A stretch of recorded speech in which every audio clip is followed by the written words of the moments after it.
Selamat pagi semuanya. Selamat pagi semuanya.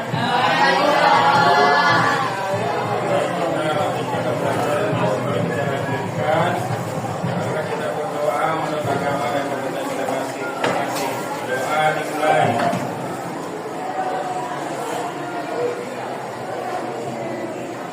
Doa selesai. Hari ini Bapak absen dulu.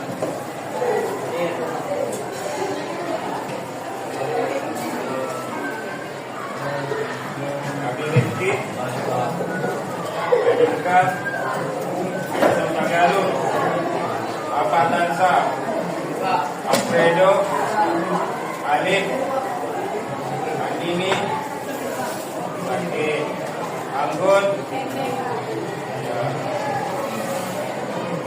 Amelia, William, Dek, Ipani, ini juga.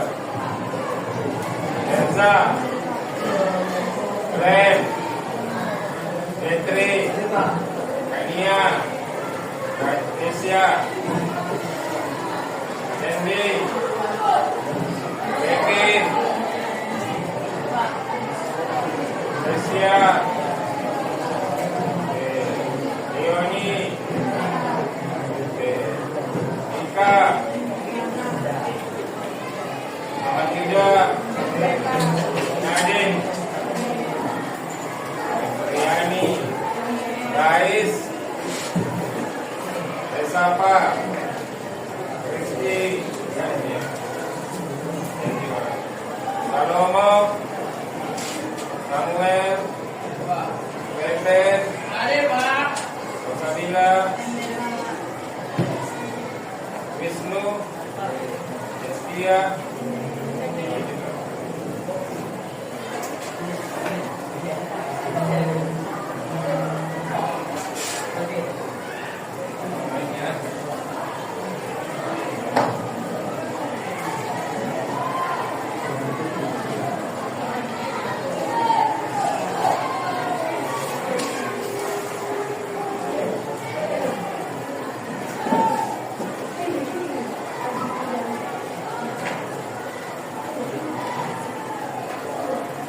Kita masuk ke materi yaitu tolong diperbaiki apanya? Ya, sistem saraf manusia.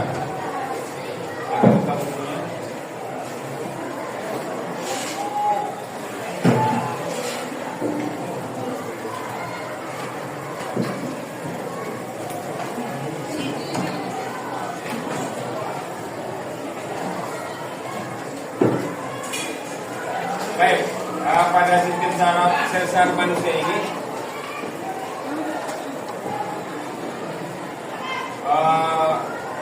adapun tujuan pembelajarannya itu kita mengidentifikasi bagian-bagian saraf, ya, dan fungsinya. Selanjutnya menjelaskan mekanisme pengantar impuls saraf dari reseptor menuju efektor secara runtun. Ya, kita nanti ada program coding juga seperti kemarin, yaitu membuat simulasi interaktif dari Scratch yang memvisualisasikan alur pengantar input pada sel saraf. Ya, nanti Bapak bagi kelompoknya satu-satu untuk dapat simulasi itu, membuat simulasi kemarin, ya. Baik. Sebagai sistem saraf manusia, ya.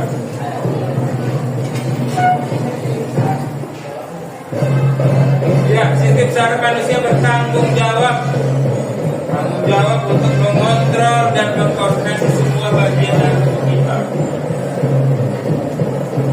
Jadi apa yang terjadi di dalam tubuh kita itu dikontrol atau dirasakan oleh sistem saraf kita. Apa saja bagiannya? Bagiannya yaitu ada badan sel, ya. Dalam badan sel itu ada nukleus, dendrit, ya, dan akson. Badan sel terdiri atas nukleus, akson. Yang ada sel hubung bilirubin. Ini ada sel kuat, ada anus dan riak di lebih. Baru ada sinapsis yang merasakan mengantar sensor. Lanjut ke inti selnya yaitu nukleus, merupakan inti sel yang berfungsi sebagai pengatur kegiatan sel saraf. Mengatur kegiatan sel saraf atau neuron. Yang merupakan selnya yaitu memelihara sel saraf serta memproduksi neurotransmitter dan mengendalikan aktivitas neuron serta meneruskan rangsangan ke akson. Ya. Ada neurotransmitternya yang mengantarkan rangsangan ke akson. Ada dendrit bagi cabang-cabang ini. Fungsinya apa? Menerima impuls atau sinyal dari sel lain yang dikirim kepada sel. Jadi ini banyak selnya. Begitu bisa satu kita. Jadi dari sel lain mengantar kepada sel lain. Kita sampai ke badan sel. Lanjut akson, fungsinya meneruskan impuls dari badan sel ke sel lainnya. Sel kuat itu berfungsi membentuk suatu mielin, mempercepat impuls dan membantu regenerasi saraf.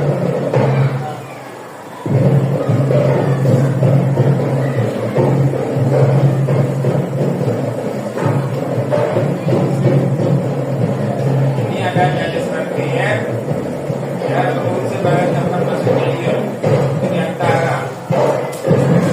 Ya, ini dalam kelistrikan pada tubuh manusia juga.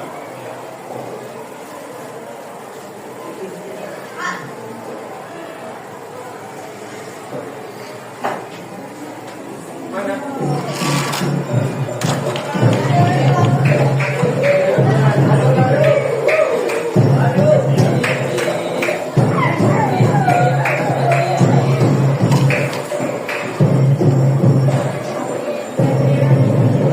Ada sinapsis, fungsinya sebagai penghubung antar neuron. Ya. Jadi sinapsis ini menghubung antar neuron. Neuron apa itu? Yang antara penghubung. Ya, penghubung sinapsis.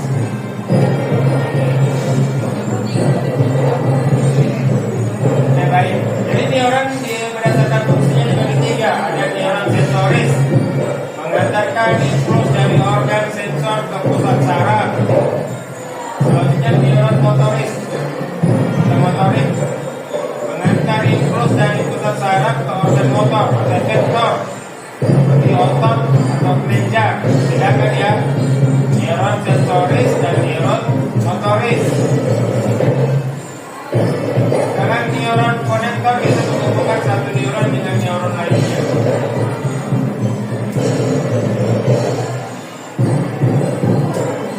Jadi sistem saraf manusia meliputi otak, ya, dan sub-sub tulang belakang.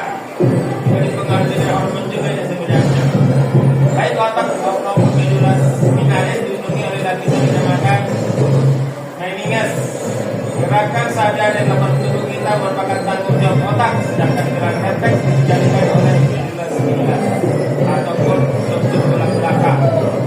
Paham?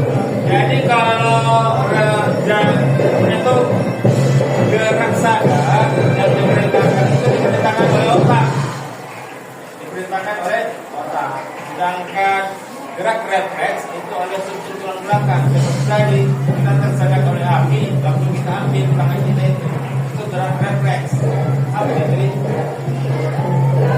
Itu diantarkan oleh siapa? Sub-sub tulang. Baik, jadi apa sih kaitannya sel saraf dengan coding? Ya, kalau kita kaitkan, jadi struktur sel saraf itu sebagai objek. Objek apa? Komponen coding. Dendrit diberikan input pada program, tempat pada program, dapat data, impuls atau informasi Badan sel diibaratkan prosesor yang mengolah data. Akson diibaratkan output line yang mengirim hasil ke tujuan. Jadi di sini disebutkan juga mekanisme impuls saraf adalah alur program, sedangkan impuls listrik sinyal atau data yang bergerak di jalur coding. Ada transmisi sinapsis, yaitu perpindahan dari data satu objek ke objek lainnya. Ya. Urutan pikiran impuls dapat dibuat dari event dari scratch. Ya, kita nanti pakai program scratch yang seperti kita pelajari kemarin. Dan kita bikin jalur animasinya seperti jalur impuls. Oke, baik. Silakan bagi kelompoknya dulu. Silakan bagi kelompok. Satu kelompok terdiri atas 5 dan 6. Silakan bagi kelompoknya.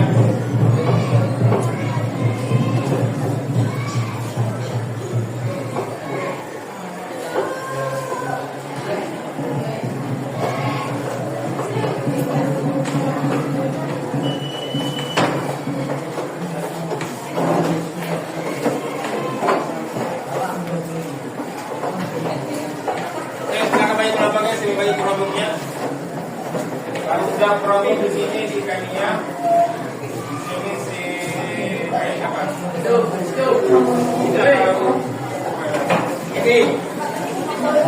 Ini objektif apa?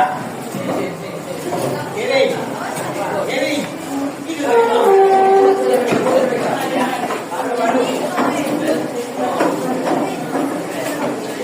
akan di sana.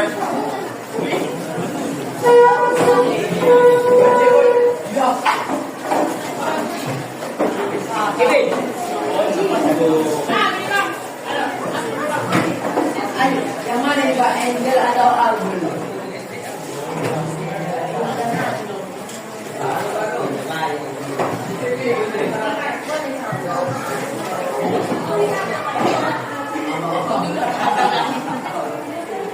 Yang mana nih Pak, Abdul atau Angel?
Indah aku boleh.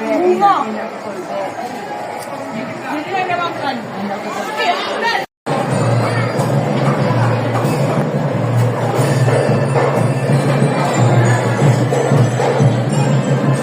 Ayo kita lanjut.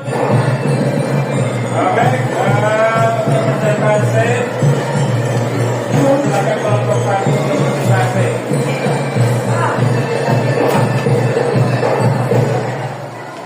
Cepat.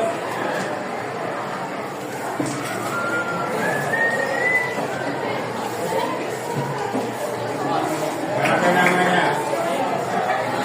Perkenalkan, kami nomor 1, nama saya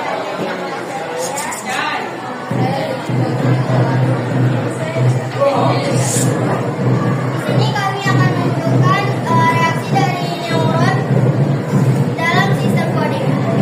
Di sini terdapat orang dan keluarga.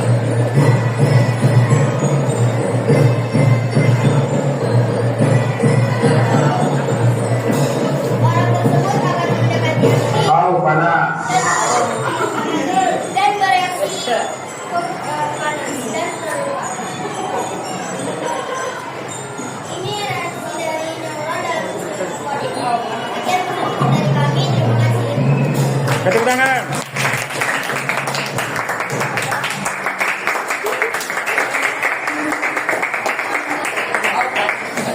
Oke, baik ya, bagus sekali presentasi dari kelompok 1 bahwasanya ada impuls atau rangsangan yang bisa diterima.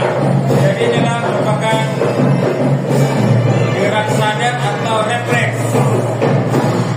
Refleks atau sadar? Refleks. Kenapa?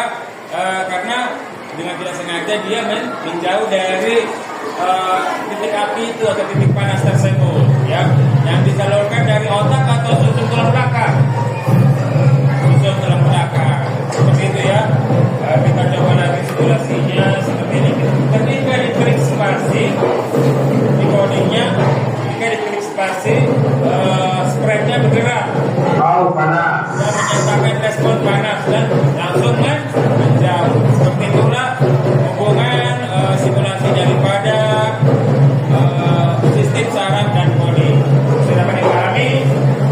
Baik, kita tutup saja pelajaran ini dengan berdoa, ya. Berdoa menurut agama dan kita masing-masing. Tunggu ya.